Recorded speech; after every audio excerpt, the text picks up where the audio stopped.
Part 11. An incredible year. As I mentioned, on the very last day of the old year, Gamba walked me home. The next day, the first day of the new year, I was ready to buckle down and start preparing for my university entrance exam. At the same time, one of my sisters was finishing high school. She was the smartest girl I knew, studying with the brightest kids in one of the most prestigious schools. And now, I had the chance to prepare for the exam with her. We prepared together, and it made me realize why I had failed before. I had been studying all by myself, without any real guidance. But this time, I was focused. I felt prepared. Then something unexpected happened. I was just getting into my studies when the doorbell rang. I opened it, and there was Gamba. I invited him in, and I could tell he was impressed seeing me study. And then, out of nowhere, he asked me if I wanted to go see a movie. That was our first official date.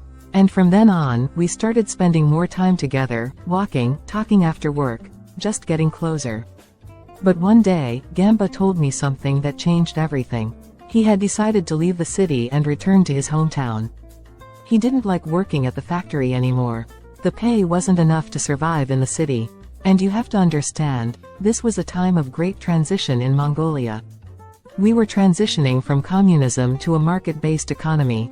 The 20th resolution had just passed, and suddenly, everything became twice as expensive, while our salaries were cut in half. It was a difficult time for everyone.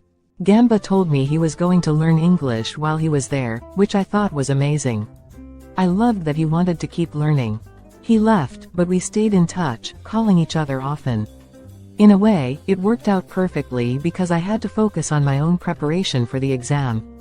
In June 1993, I finally passed the university entrance exam. After 6 long years, that moment was incredible. The first thing I did was call Gamba to share the good news. Not long after, he returned to the city, and we moved in together. What a year. My dream of going to university came true, and I had found my future husband. Every girl's dream, isn't it? See you in the next video.